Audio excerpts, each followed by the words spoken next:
Hi, Bruce Miller here. Thought we'd take a little time today to tell you what's been happening in the last month in the stock market, and perhaps tell you what we think might be happening with the indicators we're seeing in the following month. It was a pretty typical month. The market was up, down, then up, finishing pretty strong. However, in the end, the Nasdaq ended up down just about 0.5%, and while the S&P 500 and the Dow Jones were up about a little over 1%. July was dominated by earnings news. This is called earnings season, and in general, it was pretty good. What we saw was that generally companies beat expectations on the bottom line, which means on net income, but many of them came short on the top line, which is gross revenue. And that's significant because it means that companies are cutting back, but they're still turning a profit. They're not selling as much, but they're still turning a profit. Generally, momentum was positive.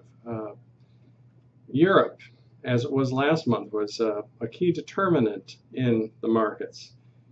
In lieu of any news out of Europe, generally momentum was positive. But any time negative news came into the market from Europe, it created quite a decline. And I would say that happened on two occasions this month. In Europe, one of the things we're seeing that is influencing the markets in a positive way are the statements made by European leaders, particularly Draghi of the European Common Bank and other European leaders, on the fact that they will do anything it takes to make sure the euro succeeds. Has yet to be determined if they have that kind of power, but it is having a calming effect on the markets, reducing volatility, and has generally been very positive. We'll see in the next month or two if they can follow through with their words with actual action.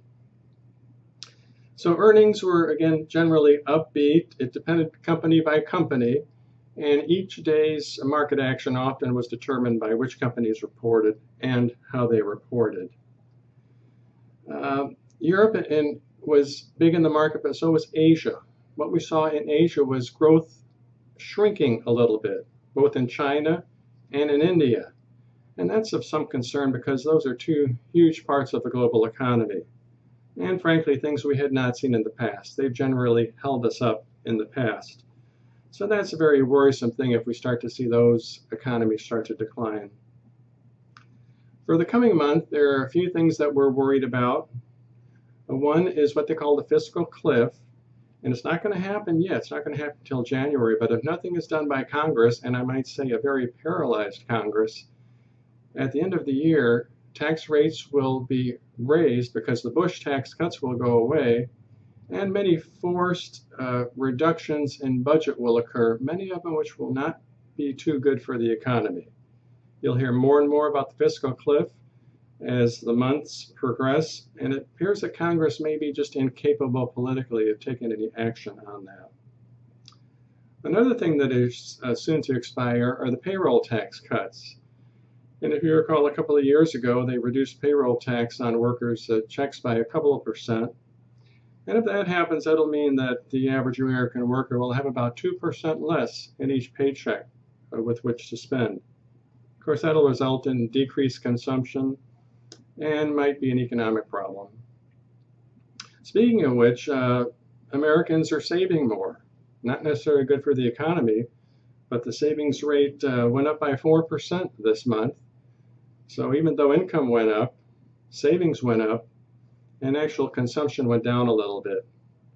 But one item of particular note is that the expensive items are starting to feel the pinch of the economic slowdown. A Coach, which is a maker of high-end purses and has a large part of the market, they took quite a beating because they just aren't selling as many of those expensive purses as they've been selling before. So those are two key things that we're worried about. Another thing that you might expect to see in this month is, I said it was a positive last month, oil.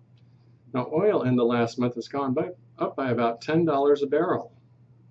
And what that means for you, the consumer, is that within about 30 days, you're going to see a 30 to 40% increase in the price of gas that you're going to pay for. How is that significant to the economy? Well, if you're spending more on gas, you're spending less on other items, and it could mean more of an economic slowdown, just as if a tax increase would cause an economic slowdown. On the positive side, low interest rates seem to be having a really positive effect on real estate. We're seeing some better numbers than we've seen in the past, and it's quite a relief. The home builders index was up quite a bit because they're starting to build homes again. Home starts are going up, and I think it's a result of the low interest rates, which are in large part due to Operation Twist, which I covered last month, on how the Federal Reserve is attempting to lower long-term interest rates and at the expense of short-term rates.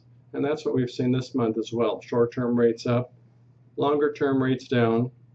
In fact, the 30-year mortgage rate is as low as 3.5%, with a 15-year rate about 3%. So if you haven't done it yet, go out there and talk to a loan mortgage broker about refinancing your home and see if it's applicable to you. So those are some of the things that we see coming in the future. I don't think September is going to be an especially positive month. I think we'll see perhaps another shock or two out of Europe. And I think as the earnings season winds down, some of the negative reports we've seen will come to roost and perhaps cause a bit of a market decline, similar to the fall of last year. Over on the bright side, I think that as the fourth quarter picks up, we'll see, again, similar to last year, perhaps a bit of a rally in the markets. That's what we're hoping for anyway. So until next month, I'll sign off, and in the meantime, Ben, let's go make some money.